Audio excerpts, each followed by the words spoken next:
Well, this weekend we don't have just Premiership football. We've got continental international football. Two major tournaments will be reaching their conclusions this weekend. One on Saturday, the other one on Sunday. So if you are country over club, this weekend will be a treat. Two big tournaments, two big continental tournaments, two summit clashes, four finalists. Nothing but excitement awaits.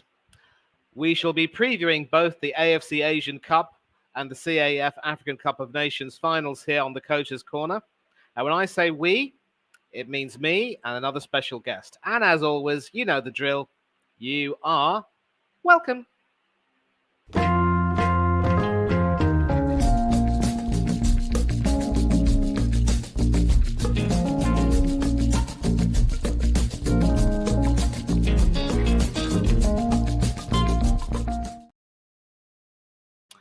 Yes, people, as always, welcome to the corner, and the title says it all. Afcon and AFC Asian Cup final preview. And aren't we lucky to have both these tournaments getting over this weekend? Now, I was a bit worried that the timing for the Asian Cup final would clash with a few other games, but fortunately, of course, for me, I don't think Arsenal are going to be playing on a Saturday, so I certainly would like to try and watch that, and maybe we could do a watch-along if timing permits. And, of course, we've got the Afcon on Sunday, featuring Nigeria and the Ivory Coast. Asian Cup, of course, we'll see Jordan and Qatar playing, and we are going to dig deep into that, but there's no way that we can start this stream without, in fact, of course, one of our biggest supporters, Chelsea fans, saying big up Manny. It's not just me tonight. Keep hitting at the like button. And the reason why I say it's not just me is because, as always, we've got the host with the most, Mr. Hanno Trollip. How's it, bud? Good evening to you. Still flying the South African flag, always proud. I would have loved to have seen your team in the Afcon final on Sunday, but c'est la vie, as we would say. Yeah, man. Feels gut-wrenching to be on the show and to not be talking about South Africa in the final. It hurts. It stings. But luckily, we do have a third place to play for. And the third place, I think, is an overachievement already. In my opinion, with coming into this tournament, I think the best was the round of 16, knowing that we could be coming up against an Algeria or Morocco in the round of 16. We're like, get out of the group, round of 16, go out, fair enough. Reaching the semi-finals, going out stings a bit, especially on penalties. Yeah, but it is what it is. Yeah, man. Nigeria, they're in the final. I would love to say I hope that, well, I don't really hope either of the teams win, because Nigeria is like, they beat us. Come on. I understand. But listen, I understand. In 96, Germany beat England in the semi-final. That was supposed to be our host tournament. It was supposed to be our party, but the Germans wrecked it. And then, of course, they went on to win. Many of us were rooting for the Czech Republic that year, 96. You weren't even born then, but sometimes you just have to accept that it's just not your day. But briefly, before we start, do you think that this will give you a lot of confidence for the World Cup qualification process? I think so, but again, it's that my biggest concern is our mentality as Bafana and really the Proteas as a whole has never been of the most elite in recent years. If you know the cricket side and the football side, definitely. Now the scene back there, the mentality, the stuff, but World Cup qualification, yeah, we're not in the, if I look, already second in our group, so we're not that far away. So yeah.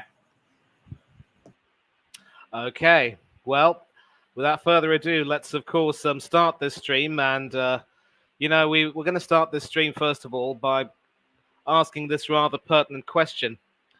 Obviously, I think Hanno might have gone somewhere, so we will wait for him. Now, both of these finals will feature the host nations having reached the summit clash. It will be Qatar, who are the hosts and the defending champions for the Asian Cup, and Ivory Coast against all odds, even after having sacked their manager, Gassé, following a rather gassy performance in the group stages.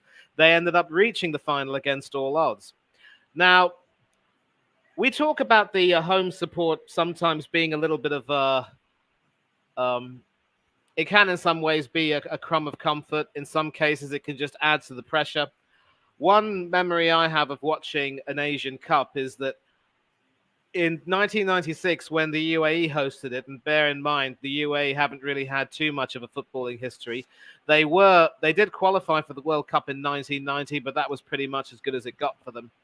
And they hosted the tournament in 1996 and were able to get through to the final, but ended up tragically losing to Saudi Arabia in a penalty shootout. And if we were to take a look at some of these tournaments, I believe the last host nation to actually win was, in fact, Australia, who won it in 2015. And for Afcon, it's Egypt in 08. Last host nation to win. So it stretches a long way back. Was that 08 or 06, though? I don't quite remember, because that was Hossam Hassan's last. Because that, of course, was the final tournament for the legendary Hossam Hassan, who is, of course, now, I mean, he not only is he Egypt's record goal scorer with 68 goals and 176 appearances for the Pharaohs, he is also the new manager. And in fact, I will... in fact, it was hosted by Egypt in 2006. And in 2008, it was hosted in Ghana. But Egypt did win that tournament there, and Essam Al-Hadri was the best goalkeeper of that tournament. But so there's, as you can see, there's been some sort of a gap really between host nations reaching the summit clashes. Maybe not so long in the Asian Cup, but definitely in the Afcon, and doing as well as they did. So with the Ivory Coast in particular having had so much trouble early on, and then such good fortune, and then fighting tooth and nail to get to the summit clash, and Qatar, of course, as defending champions and hosts, doing well in the group stages, but also having moments of strife in the knockout stages before finding ways to win. Egypt in 2006 also hosted the tournament, and they also won. Yes. That year. And they played the host nation of this year, Ivory Coast, in that final one on penalties. Oh, yes. Yep. Yeah, we'll talk a bit about Ivory Coast individually, but with host nations reaching the summit clash, let me get your perspective. Will it be a crumb of comfort, or will it just add to the pressure? I think for Qatar, I think it's that pressure, because it's again a thing of having to win it again, like 2 times in a row. That already puts pressure on you, and then being at home as well. So I think for Qatar, but for Ivory Coast, nobody expected them to be in the finals. I don't think it will. I think it will bring them comfort, especially with their home support.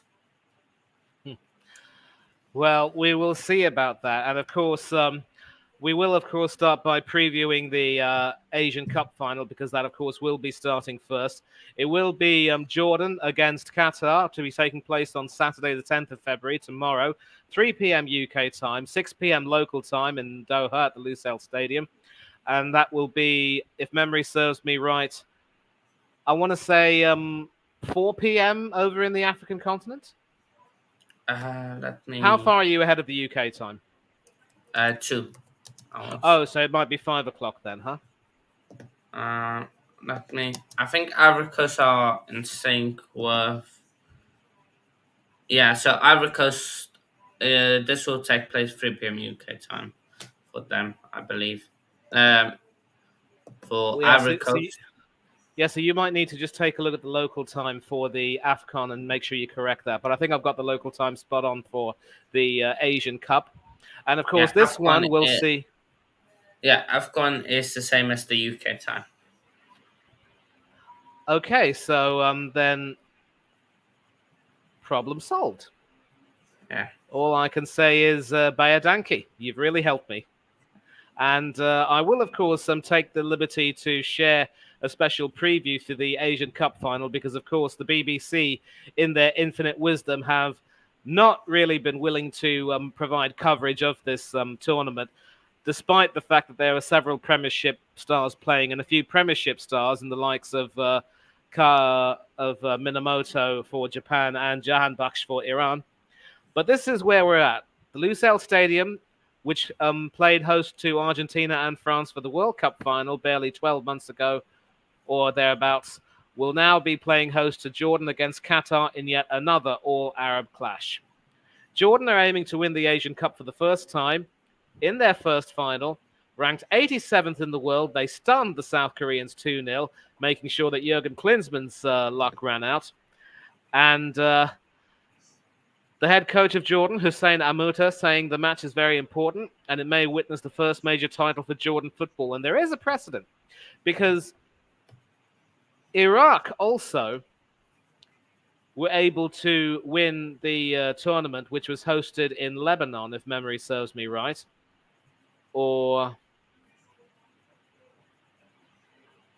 nope, that wasn't 2000, 2004, 2007 it might have been in. And yes, it was in 2007 that Iraq won the continental title for the first time after defeating Saudi Arabia 1-0 in the final. And they got to represent the AFC in the 2009 Confederations Cup that year. And that, of course, was Iraq's, if I want to just let me just take a look and see if they had done as well as they did in an Asian Cup before. Oh, Jordan. Oh. Yeah. But I'm talking about Iraq in a minute because Iraq. Yep. Yeah. So this was actually the very first final they had, and they actually ended up winning the whole thing. So well done to them. So using that precedent, maybe Jordan can perhaps spring a surprise. The head coach, of course, saying we will prepare for the final as normally as possible. No more pressure on the players, and we hope to produce a performance that reflects the team level and what we produce to reach the final. Very satisfied with our achievement. It was a personal challenge for me to take Jordan to the final, and I've achieved what I've aimed for. Qatar, of course, are the hosts and defending champions, and they will be formidable opponents, but we are united in aiming to cross the finish line successfully, and we aim to exceed expectations. And, of course, Jordan began their campaign with a thrashing of Eugen Spurgeon Asia TV's Malaysia. I'm sorry you had to see that, but well done to Malaysia for recovering better enough. Then drew 2-2 with South Korea in a crazy game which featured an own goal by either side, including a Jordanian own goal, which ended up saving South Korea from defeat. Justice, therefore, that Jordan were to beat Korea in the semi-final. They ended up suffering a surprise 1-0 loss to Bahrain, which would have put them in a bit of trouble, but then they ended up qualifying as one of the 4 best third-place teams.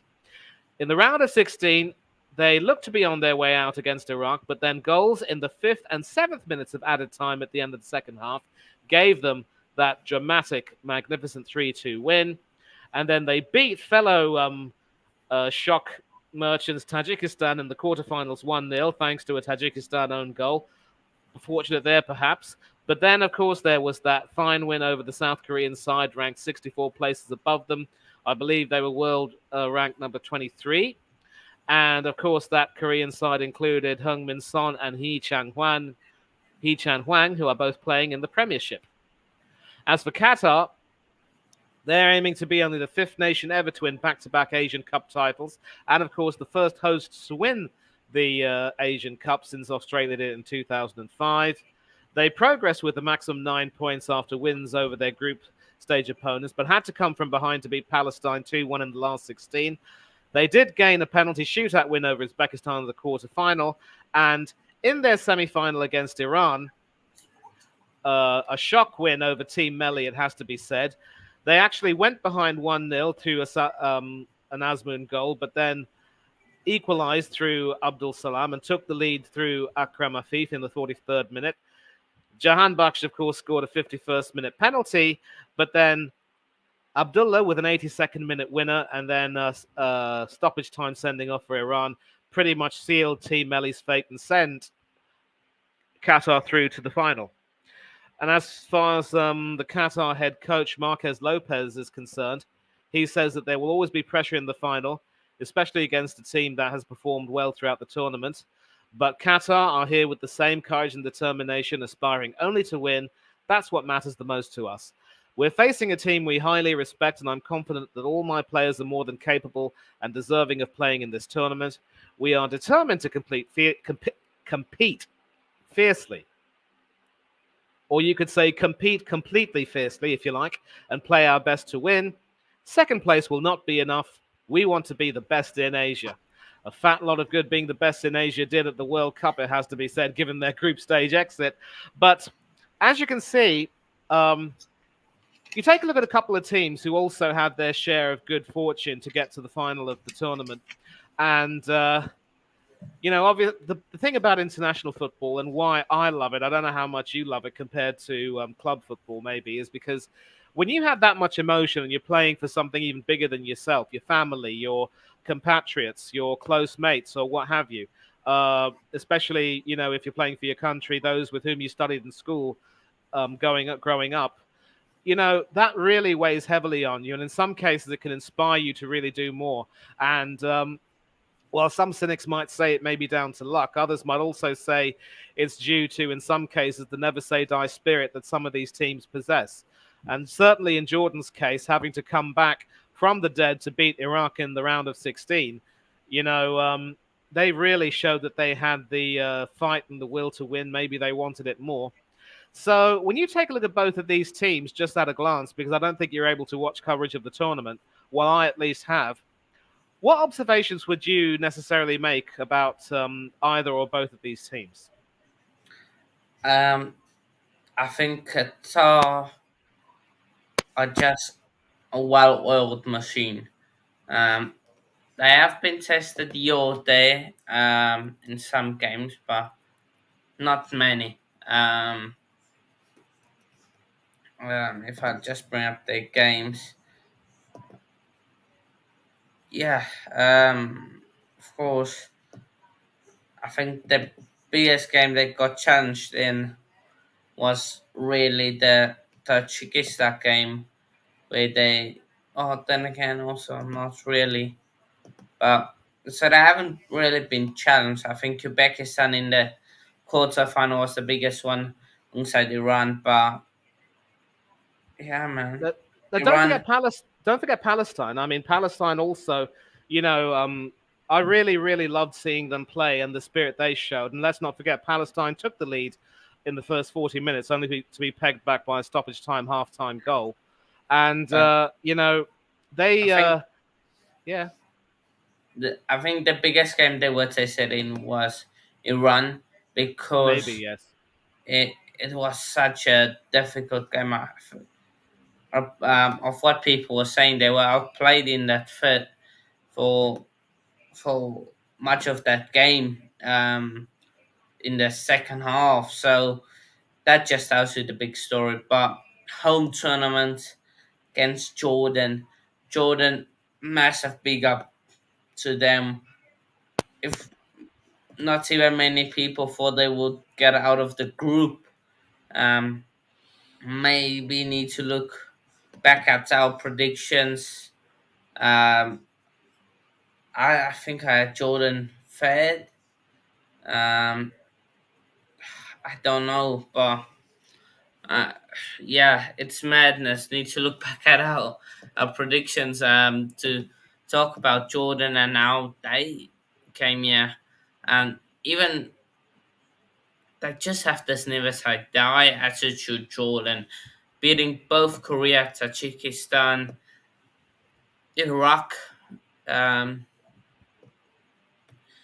course, It's just against South Korea, never say die attitude. Unlucky to draw that game. Um, yeah, man, it's both teams are incredible. I think Jordan just have a bit more spirit than them, where Qatar have a bit more quality. I think that's almost it's spirit versus quality in this game. Jordan do have quality, but I think Qatar has a tiny bit more. But spirit wise, Jordan lead. They take that with number Oh, one place. absolutely, absolutely, and I mean, let's also not forget Uzbekistan and Palestine. I mean, you know, it's easy to say that Iran, that Qatar weren't really tested that much, but Palestine and Uzbekistan did really provide some difficult moments for the host nation. It has to be said, and Qatar at least show that they were willing to sort of knuckle down and knuckle under. And as for Jordan, well, they made the most of their opportunities, and I suppose you have a point when you say that with a large majority of the players in Qatar's team having won the Asian Cup prior and also competed in the World Cup, that level of experience might give them the edge. But with Jordan, as with the likes of Palestine and other teams, they just have nothing to lose. We do have a prediction here from a Chelsea fan, not you, Hanno, but the other Chelsea fan. He's predicting a 1-1 draw between Qatar and Jordan with the host nation to win on penalties. So in a clash of goalkeepers between Meshal Barsham of Qatar and Yazid Abu Layla of Jordan, he predicts that Barsham will come out on top. So for me, my prediction for this one will probably be. I mean, it might sound a bit I might sound a bit sad to say this because I would love to see the underdog do well, but I really can't look too far beyond Qatar winning this, and this could very well be a 2-1 win, a tight win, with both teams really giving it their all. But this game might have a few more goals in it than what Chelsea fan thinks. So, Hanno, what say you, son?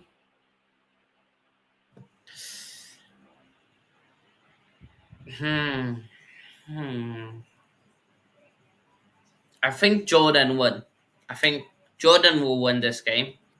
No question about it. How? I don't know. I honestly I don't know. In this But tournament, but you've been making a lot of wild predictions, and several of them have come true.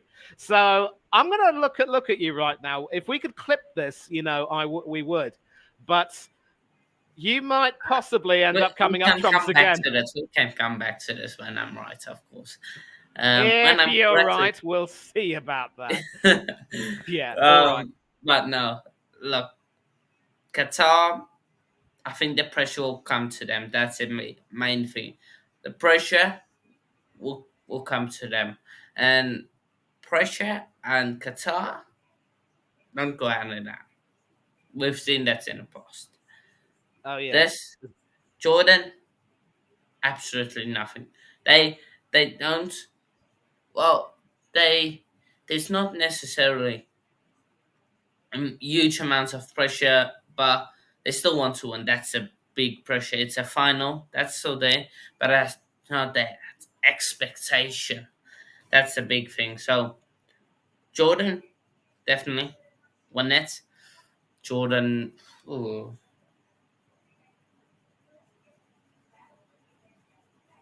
1-1. Jordan on penalties. Ooh, so a polar opposite to our friend the Chelsea fan. So that pretty much deals with the Asian Cup, and if possible, I would like to do a watch along, and I will make sure that if we do, I will be ready for that. So if you could schedule that, that would be terrific. Brilliant! Yeah. I love that thumbs up. Now, of course, we come to the Sunday special, which is Wait, I Nigeria. think we need to talk about a bigger game, Saturday game tomorrow. The bigger game taking place. This irrelevant game, nothing. Of course, the big game, um, third place playoff. Um, it's a clash between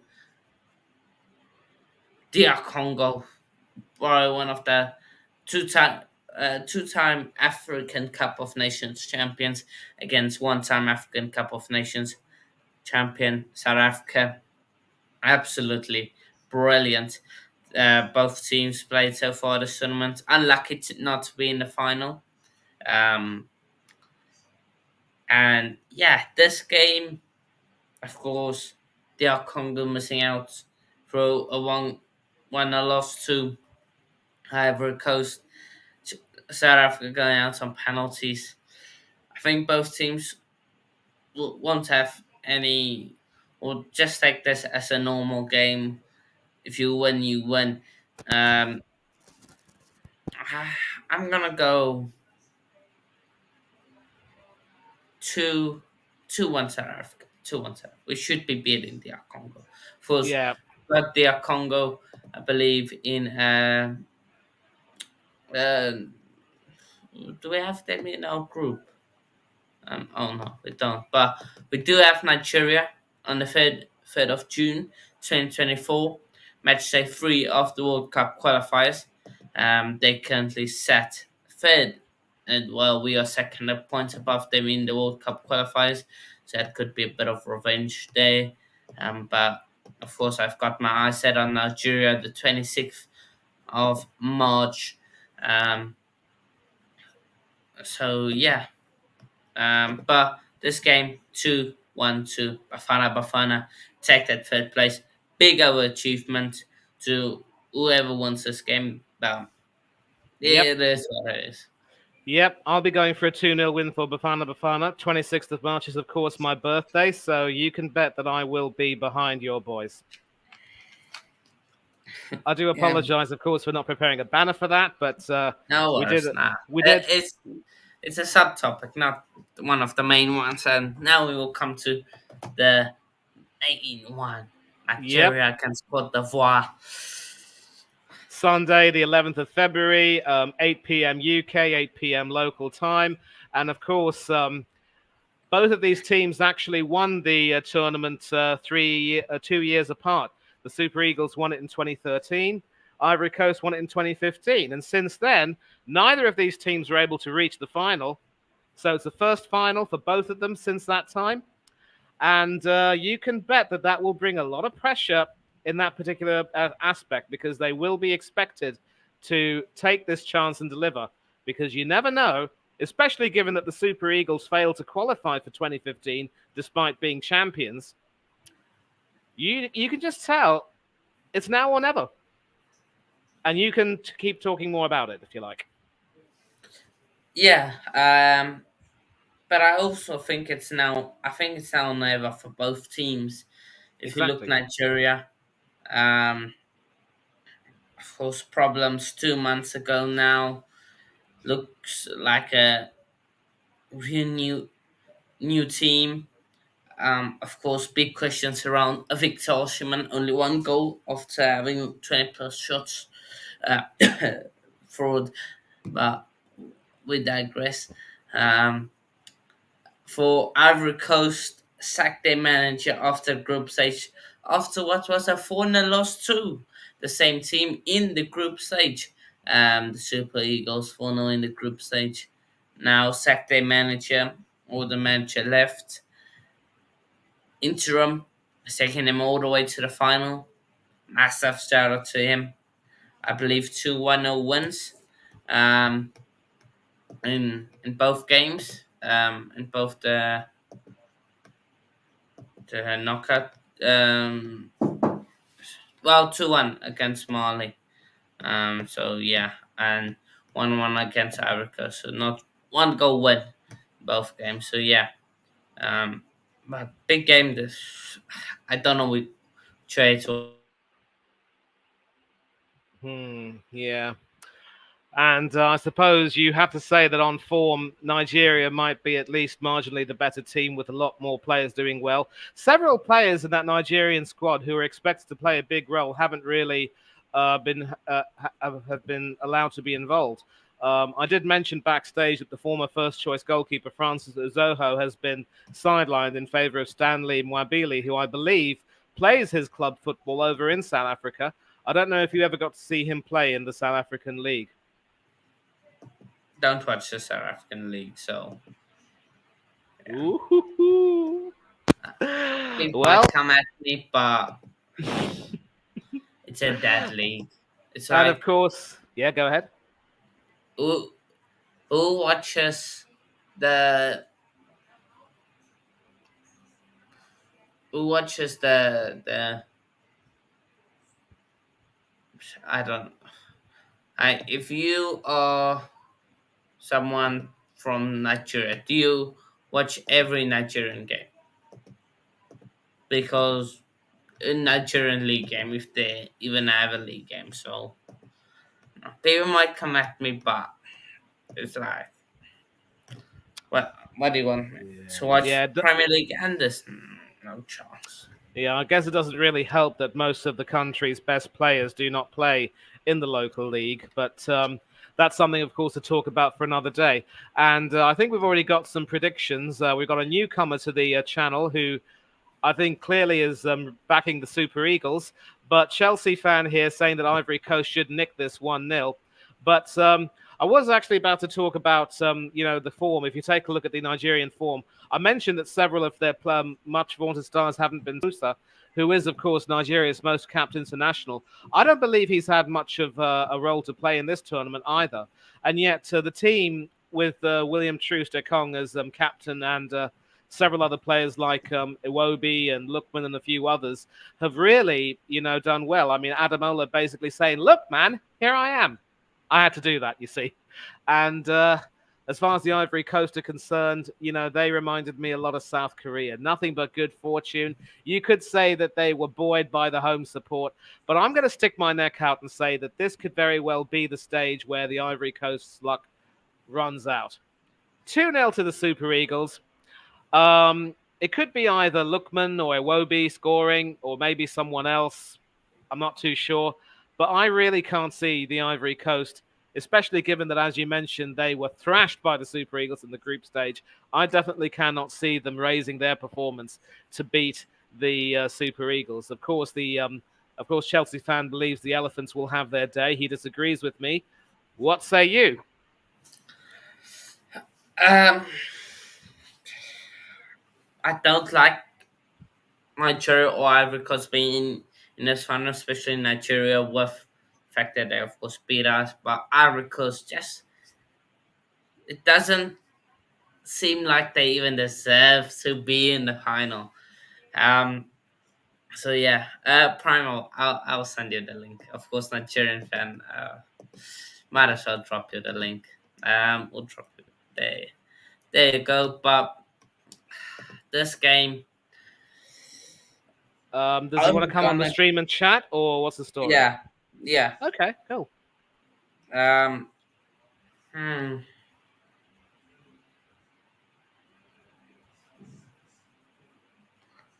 think Nigeria should win. But I think Ivory Coast somehow maybe a dodgy decision or unlucky own goal or penalty or something, and Ivory Coast just scramble their way through to the final, to the tournament winner. So Ivory Coast going to do, which will be for first time in what is 8 years, a host nation will win the tournament. Ivory Coast 2, Nigeria 1, in extra time. So yeah, we'll just wait on Prime then. But what do you say? I told you, 2-0 to the Super Eagles. There is no way that... I get what you're saying, that maybe the deck might be stacked in favor of the Elephants, but there is no way that the Super Eagles are going to, allow the Elephants their moment. Because I'll tell you one thing. Both teams, of course, as we can agree, it is now or never for them. And especially for a team like Nigeria, who always promise a great deal in the Afcon, but almost rarely deliver. And I think Prime can talk a bit more about that once he comes on. This will probably be hanging on. Will probably be this moment on which a lot of players' reputations may very well hang. The Ivory Coast. I know that Serge Aurier, the captain, and Max Gradel are two veterans of the 2015 side that completely upset the odds. And it was really good to see them, sort of exorcise the ghosts of the likes of Didier Drogba and company, who were never able to taste that glory. But, that 2015 final was also completely crazy. The first choice goalkeeper, Sylvain Bo, was out injured, so the veteran Boubacar Barry came back in, and he ended up being the hero with a rather dramatic performance in the penalty shootout. I believe, if memory serves me right, it was 9-8. Yep, all 11 first-team players had taken their penalties, and 2 players from the Ivory Coast missed theirs. 3 from Ghana missed theirs, including the final Ghanaian kick by the goalkeeper, Razak Brima. And, of course, with the Chelsea connection, Avram Grant was the Ghanaian coach that day. So I take your point when you say that sometimes quality may not necessarily decide the Afcon finals. But with Nigeria, I think they've got reputations to keep up. They've got several players with Premiership experience, including a few current Premiership players. So there is hardly any chance that they will want to, sacrifice their reputations. Cheers, Chelsea fan. We might not be over just yet because we're waiting on someone to join the stream. Maybe he's got Wi-Fi issues. I'm not too sure, but we will see about it. So I'm going for Nigeria. I'm sticking my neck out and saying that they will, they won't repeat their group stage thrashing, but they will convincingly beat the Elephants. Yeah, and of course, maybe. And I think it's fair to say that they will be given a hiding that they will never forget. And he calls himself Afcon Prime now. Latimus, long time no see. How have you been, brother? I'm good. How you doing, Hanno? Good. Why did you run away? You before the game, the semi-final, you tagged me and a bunch of other Nigerian content creators, and nowhere to be seen. About that. Man. I thought we were going to win. Before the game, I was confident. I will say that straight up. Because I still don't think. I think you're better than the Senegal side that won it a few years ago, but I still don't think you're that side. But yeah, I think I've seen better African sides than this Nigerian team, but still really good. Yeah, but I mean, you can say that, but we're here. You can't. We've seen.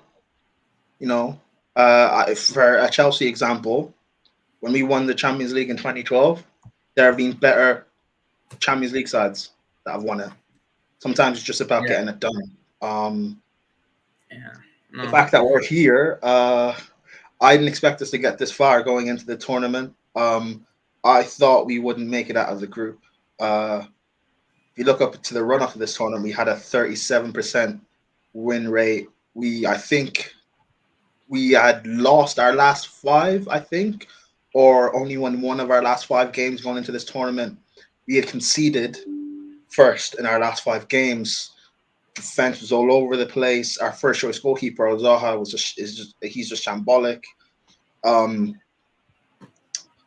But going into this, the first group game against Equatorial Guinea, conceded first, but we got the first goal back quickly, and we were able to see out the game. And I, myself, as well as so many other quite a few Nigerians and obviously rival nations, were quite critical of that performance. But we saw going forward, final group game, we saw Equatorial Guinea batter Ivory Coast 4-0. Ivory Coast, who were then thought of as one of, if not the favourites to win this. The way the tournament's been for Nigeria, we've had to play very good sides and big nations. We beat Ivory Coast in the second group game when people thought that they would roll us over.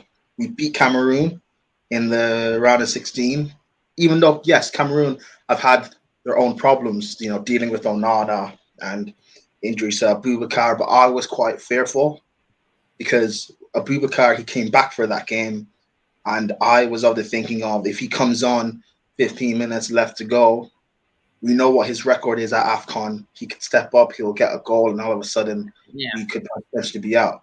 Quarterfinals, we faced a free-scoring Angola side. They were very, very good against us. I was wary. And again, like I wasn't even expecting us to get out of the group. So for me, getting to like that far, I was kind of like they beat my expectations. So I was kind of, I guess, happy in a way. But I always said going into the tournament, when people said who are my favorites, who are the dark horses, I said Ghana and Nigeria. They both have the same problems in terms of being in disarray, but they both, on paper, they both have quality sides. And if they can get it together just until, let's say, quarterfinal stages, then it's anybody's to win. Because at that point, once you get to a quarterfinal or get to the knockout stages, I should say, it's just about the luck of the draw. And us facing, Cameroon, beating them convincingly, at least from our defensive performance. Same with Angola. Facing South Africa, not many, obviously, Hanno, you will know, but not many people might know this. The majority of your squad coming from your home country, from the South African League.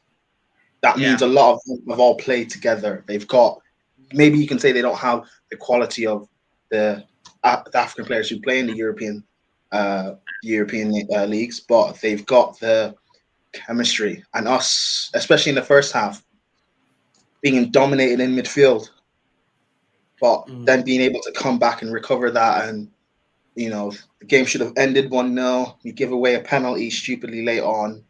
And then you guys could have won the game with that free kick before it went into extra time. Taking it to pens, the way we did. Listen, for me right now, and I said this going into the South Africa game, just win it at this point. It's not about playing pretty. I don't care. Just get, because at this point we're here now. Whether or not anyone expected us to get this far, it's just about getting it done. And Ivory Coast will have the same thinking and mentality. The way they played in the group wasn't convincing and all of that. That's all fine, but they're here now. The mentality is to just go on and win it. I do believe Nigeria will, but we still have to get it done. It's a big stage. These players, something I've realized about Nigeria over the past number of years, they whenever we face nations or sides that we should be beating, quote unquote, these guys they come with the mentality of the game's already done, and they tend to not perform, and we tend to get embarrassed. But when we face the big sides, last AFCON, we faced Egypt, first group game. Everyone thought we'd get beaten. We pocketed Mo Salah and we beat them 1-0. This AFCON, you were meant to get battered by Ivory Coast, Cameroon. People thought we'd lose to Angola. People thought South Africa would turn up with a shock and beat us. And we were still able to do that and get over the line. The togetherness of our squad, the fact that everyone's happy and in harmony. Players who people complaining about, natural, for example, not being used. He comes off the bench a few minutes to go and scores the winning penalty in the shootout. There's so much togetherness with the squad. The fans are all behind, unified right now. And anybody who's been pessimistic like myself in the past, we're at a stage now where we can potentially win it. So for 90 or 120 minutes plus penalties, whatever, just for this game, everyone get behind, everyone come together, because we can really do something special and win our fourth half. Sorry for rambling. No, it's all right. Listen, I actually want to speak to you a little bit about something, because what I will say about Ghana is that they are also historically one of Africa's biggest underachievers, because you take a look at their World Cup performances, especially in 2010 in that World Cup, they were magnificent. But when it comes to the Afcon, they've just flattered to deceive. And of course, they reached the final in 2015, losing to the Ivory Coast, but since then have not really cut the mustard. And of course, for your lot, the Super Eagles, this is the first final that you'll be in since 2013. So you mentioned it, Prime. I think for some reason, the Super Eagles have not really been able to fly as high as you would have wanted to. And I also mentioned, of course, that the likes of, I think you mentioned Uzoho was a bit shambolic, so he had to be dropped. But Ahmed Musa also has not really been used at all in this tournament. And I think he is, of course, your usual captain, if not the playing captain now. And for me, I'm sticking my neck out and saying that Nigeria should, in fact, be able to win. But my question to you now is, do you see this run to the final as having a positive effect on your own hopes of qualifying for the 2026 World Cup in the Americas? Just to go on your point about Musa real quick. When he was called into the squad, a lot of fans, or at least the ones I speak to, like from Sarcasm City and stuff, quite a few of us are Nigerian or African in general. We were talking about how he shouldn't have been called up, like it's past his time, and I was in agreement on that. But the fact that he's been called up, I thought he would play at least against Ivory Coast, because I assumed we would struggle against Equatorial Guinea, and then there would be major changes in the 11, and he'd bring in the experience of Musa to play against Ivory Coast to try and beat them. But the fact, I've been reading things, and even though he hasn't played, he's been a major presence in the changing room in terms of experience. He was in the last squad when we won in 2013. He was a key part in that. So to have him here, it's been amazing. But yeah, you're talking about us qualifying. Yes, listen, I want to win on Sunday. But even if we don't, how we've been playing this tournament, the positive notes that we can take going forward, we should use that to build upon. You've got the next Afcon is in 2025, so it's in a year's time. So, and we've got the World Cup coming up, and also potential players that we can call up to this side to make it even better. Noni Madueke, you've got Tosin Adebayo for Fulham, Carney Chuameka, Leslie Oguchuk. You've got Victor Boniface, who couldn't play because he was injured. Wilfred Ndidi couldn't get called up because he was out injured. You've got Gift Orban. You've got players. We've got players here to make the squad even better. So when Musa steps away, for example, or Kenneth Amaru, you've got players that can come in and fill that space. So yes, we should, should qualify for the World Cup. Next Afcon, we should also be as competitive as this one for us, at least getting to the semi-final. So yeah, the future for Nigeria is looking bright. I'm just happy that as with Joseph Yobo, Musa has been given this little thing as a tribute for his service. Really. Yeah, it is. I mean, you were speaking about for the Ivory Coast side. You spoke about Max Gradle and Aurier, who were part of the last squad when they won. So they're there for the experience, and we have the same with Amaru and Musa. So either of those two, they could be the first. If I'm correct, the first African players to win Afcon twice. I don't think that's been since Egypt won 300 pounds in the early 2000s. There's not been an African player that's won it twice, and so I think that could be, it could very well be. Hanno, did you want to say something, son? On the semi-final, though, I think we took tips from DR Congo, and now they took their penalties. And we took inspiration from that. But 2026, that's a long time still. 20 that's the World Cup to win it? No. Yep. I don't. I think there's too much football to be played to call it right now. Right? You've still got the World Cup qualifiers that still need to happen. Of course, you're in the same group as us. And then you've got the next Afcon that still needs to happen. Yeah. And all the friendlies in between. So there's a lot that still can happen. There's, at least from my memory, the best, some of the best African teams have struggled in the World Cup for whatever reason or whatever. You look at the golden generation of the Ivory Coast teams, Senegal, who just won the last Afcon. There was people thinking that potentially could they be dark horses, and make a far run. Obviously, we saw Morocco do it, but then they come to this tournament and they flatter to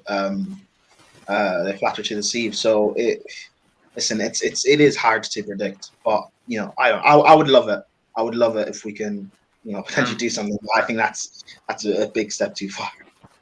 Yeah, but I have to go now. But I'll leave you with two questions. If you lose this game, are you still happy? Like the tournaments, and then the second one is if your thoughts on Victor Osimhen. That's the second one.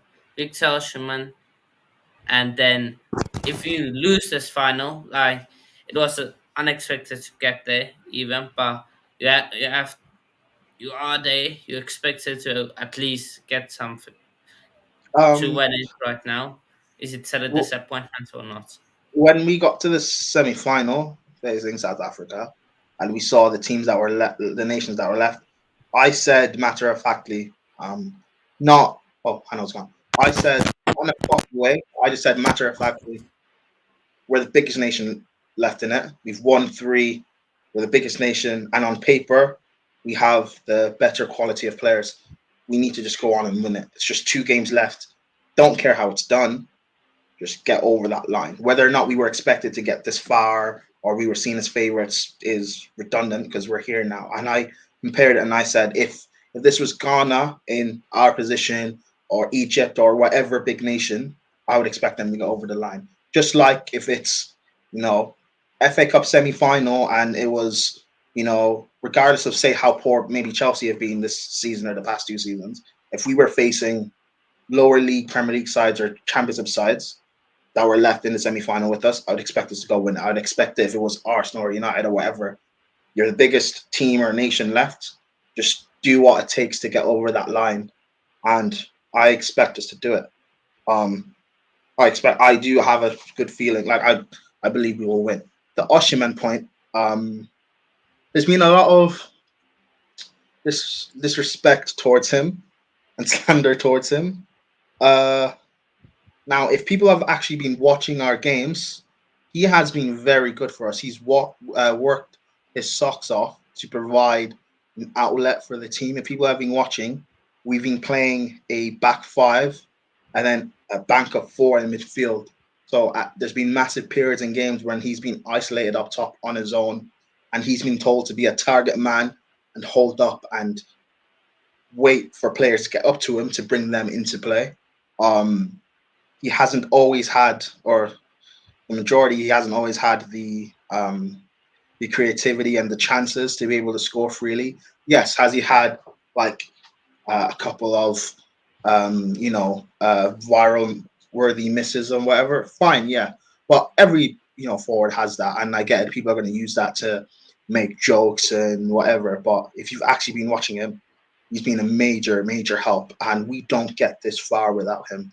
The South Africa, he's the one that won the penalty. That move for us to go ahead doesn't happen. Doesn't happen without him. We score the second goal because of him.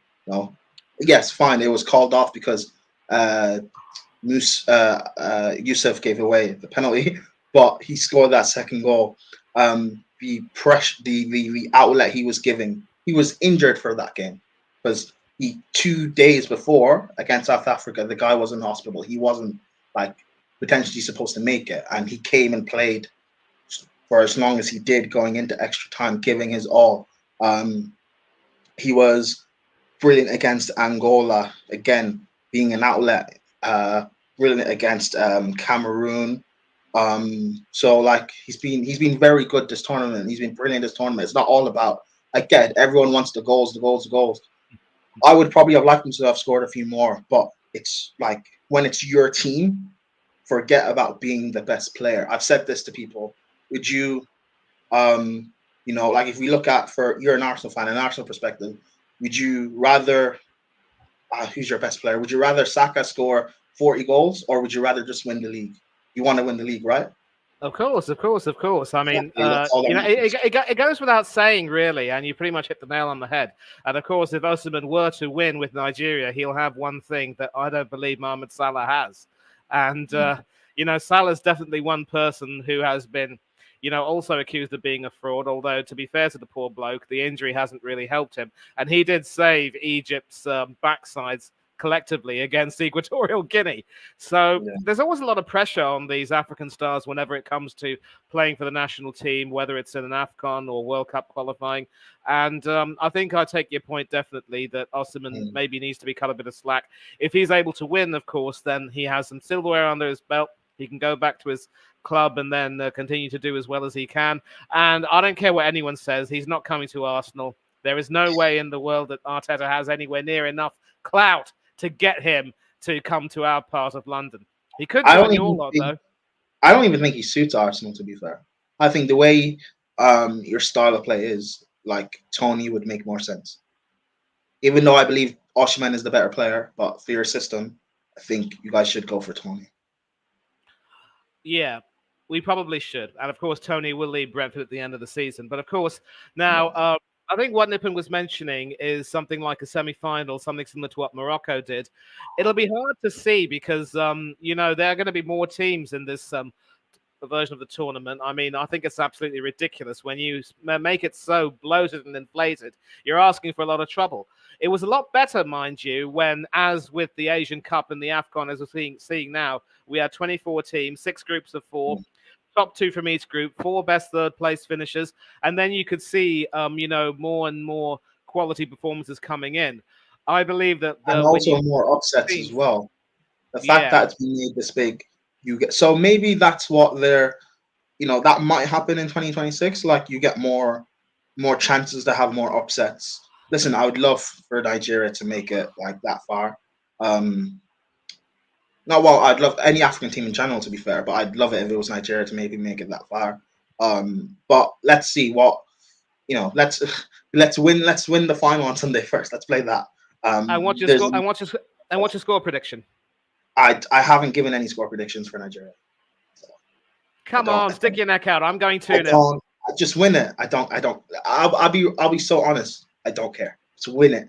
2-0, 5-0, an own goal. Win it. You know the drill, brother. You know the drill. You come onto a show like this if it's a prediction stream, you got to give a scoreline. I know, but I've been consistent. I haven't given any predictions. Okay. I respect your consistency. But listen, I also appreciate you coming over here. If we had someone coming over to talk about the Asian Cup, it would have been really good. But then, as I did mention, BBC and ITV, in their infinite lack of wisdom, declined to offer coverage of the Asian Cup, despite there being a few Premiership stars and former Premiership stars playing in the tournament. And they've seen their share of exciting games. But hey, I suppose 1 out of 2 isn't bad. That's what happened. I mean, they, a month going into the tournament for Afcon, there wasn't, or at least a few weeks anyway, there wasn't any coverage in terms of any like English or British media like covering it. And very late on, before the tournament started, like a week before or something, like I think Sky Sports were all of a sudden going to cover it. So it's just the way that Afcon and Asia Games gets disrespected. It's crazy because for me, I haven't been able to watch Asia Games just because of when the timing it's been on, and I've had other things to do, as well as also trying to watch Afcon myself. But when I look at Afcon and I look at how the games have been played, they've been entertaining and exciting. The refereeing decisions have been spot on. The use of VAR has been spot on. And I've seen some clips from the Asia Games as well. I've seen some highlights, and I know friends that have watched it. There's been no incidents. Things have been ran smoothly. It just makes you wonder that the Premier League, the biggest league in the world, the most money, and you can't do things correctly. But these, lesser nations or lesser continents or lesser tournaments, we can do things and we can get it done. It makes you question one. I've got a theory because the bosses at the Premier League love the controversy. They know Yeah. that the Premier League enjoys the exalted status of being the most watched league in the world, or at least one of the most watched leagues in the world. And they know that even if there are going to be some muck-ups like this, people are not going to stop watching. The only way, that the Premier League will realize their folly is if they see a huge drop in viewership because of all of this stuff. Because, you can't keep doing all of this. And sadly, I don't think we're going to see enough people turning their tellies off for the Premiership in lieu of all of this, because deep down inside, both you and I love our teams that much. We can't not see them play, eh? Yeah, exactly. I know you're right.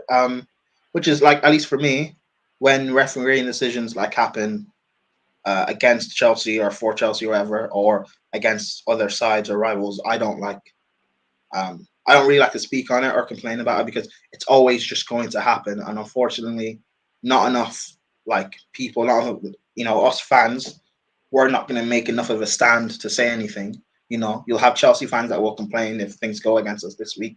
Next week, if it happens to Arsenal, no one's going to say anything. So I'm just like, for me, I just won't speak at all, because you guys won't make a change. If you speak, you will get in trouble, or you will get Yes, disciplined, eh? exactly. So that's why I'm like, I don't really. It is what it is. I won't speak. Yeah. The only time I spoke about it actually was Ivory Coast when they played Senegal. That's the only time I spoke out, because was it Daily Mail? They wrote an article. Remember when Mendy fouled Pepe for the penalty, and the referee gave a yellow card to the wrong player, and then it went to VAR, and the referee corrected that decision. And the Daily Mail wrote an article about the shambolic refereeing being made, and it's like, we saw clearly what happened, and the referee corrected that decision. Like, you won't see that happen in the Premier League. The penalty Nigeria gave away for the goal, I thought they were going to VAR, because I thought Osimhen was offside. But the fact that they actually pulled back the whole play to the incident of the penalty, that won't happen in the Prem. The goal that not the goal, the Tariff Murphy incident just before the extra time ended, that probably would have been a penalty, not a free kick at the edge of the box, just because of the poor refereeing. So it's so crazy that things have been spot on and perfect, but we can't get that consistency, which causes controversy in games, and it affects our results. And particularly if you're in a relegation battle, Arsenal in a title race, that can have major cause-on effects for who wins the league by a margin or wins. It's so annoying. Yeah, I agree completely. And listen, about the Daily Mail, we don't call it the Daily Fail for nothing. A bunch of right-wing morons. Yeah. I think they pride themselves on the quality of their sports coverage and journalism, but frankly, some of the stuff they write is absolute rubbish. In fact, to quote a famous former Liverpool footballer, I wouldn't even wipe my backside with the Daily Mail, and pardon my rather colourful language by comparison. And with regard to refereeing decisions, I say, look, you take the rough with the smooth. You should be able to play well enough to make sure that you shouldn't depend on these things affecting the result. But it is what it is. So before we wrap this stream up, just a final reminder. Saturday, we'll see Jordan taking on the host and defending champions Qatar for the AFC Asian Cup. Saturday, the 10th of February, 3 p.m. UK time, 6 p.m. local time, 8:30 p.m. in India, 11 p.m. in Malaysia, Singapore, and Hong Kong. And I want to say 2 a.m. all the way in Sydney, Australia. And sadly, with Australia not being... What? I will be watching that. I'll watch that. Because I've been... Yeah, 3 p.m. UK, I'll be watching. I'll be watching. But listen, it's not being shown on any of the terrestrial channels. Are you streaming it, or what's the story? I don't know, but I'll find a way to watch it, because I've caught a few highlights, but I haven't been able to actually watch proper full games. So actually, I watched the Qatar. Was it the semi-final or the quarters? I watched the Qatar penalty shootout. That penalty shootout was against Uzbekistan, so it was the quarter. Yeah, I watched that penalty shootout. That was good. So I will try and find a way to watch the final. I'll watch it. Yeah. Well, hopefully, if you find a good sports pub or some sort wherever you are you based in Ireland at the moment? No, I'm in London. I've been living here since 2020. Okay, because I do know that you got a huge Irish connection, so I just thought that you might. But in any case, just a reminder: 6 p.m. Local time, 3 p.m. UK, 8:30 p.m. India, 11 p.m. Malaysia, Singapore, and Hong Kong, 2 a.m. in Sydney, Australia. So all you Socceroos fans, sleep well. I know you're not involved. Don't worry about it. And of course, Sunday for Prime and Company, it is the big one, 8 p.m. UK and local time. I want to say it'll be 1:30 a.m. in India, my neck of the woods. So I'm not getting coverage of that anyway, so I can sleep. But I will be supporting the Super Eagles, and hopefully we will see a win. We've got Prime not willing to give a score, just hoping that his team will win. And I think it's fair to say that Cote d'Ivoire will probably be, upset in front of their home fans. So we will wrap it up. But Latimus, Afcon Prime, thank you for joining us. Do please tell us where we can find you and if you've got anything in the pipeline on your channels. Sarcasm City. You search it on YouTube, Twitter, Instagram, Twitch, etc. We will be doing a watch along for the final, the Afcon final, Nigeria versus Ivory Coast. We've been doing watch alongs for just about every game, or the vast majority of games we've been covering. So you can catch me there, watching it live. Are we going? I think we're doing the third place playoffs on Saturday. I'm not entirely sure. We're either doing third place playoffs or definitely a preview tonight. So follow me on Twitter, Latimus Prime. Follow Sarcasm City on Twitter and everywhere else. Or if you just follow me on Twitter, and you'll be able to then be directed to everything else. But Sunday's D-Day, so I'm to win it, because I've not been so nervous, but yet so confident in my club or country in a while. So I'm looking forward to it. And I think I don't know if you were born when the team obviously was doing really well in the mid-90s, and I can remember several of those players, one of whom, of course, Finidi George, is involved in the coaching setup. But that team, of course, won AFCON in 94. They qualified for USA 94 and France 98. And that team had some exceptional talent in that team. I don't know if you remember much of that, though. No, I was born in 98, but I've been told, the old war stories, and that was our golden generation. So golden generation doesn't begin to describe it. And so obviously we are going to wrap this up. But once again, thank you for hopping on, and I hope that we can both share a stream sometime soon, or you can come back on the channel anytime soon. I want to say a huge thank you. Guys will be doing a review for both finals, right? I'll definitely be doing an Asian Cup review. I will hope to do a watch along tomorrow for the AFC final, and I will certainly, if we are confirmed to be doing that, I believe we are, so I will make myself available for that. No ifs, no buts, no walnuts. But once again, thanks to you, Latimus, for joining in and asking for the link. Thanks to Nipun Sharma, Chelsea fan, and this new fellow who's also backing the Super Eagles. Everyone who's joined in the chat, Zain Hanif talking about the Jordanian team, Al-Tamari and Al-Naimat players to watch for Jordan. We will see how well they do, and definitely they've been among the goals for them. But without further ado, thank you to everyone for joining in. Thank you all for making this stream what it has been.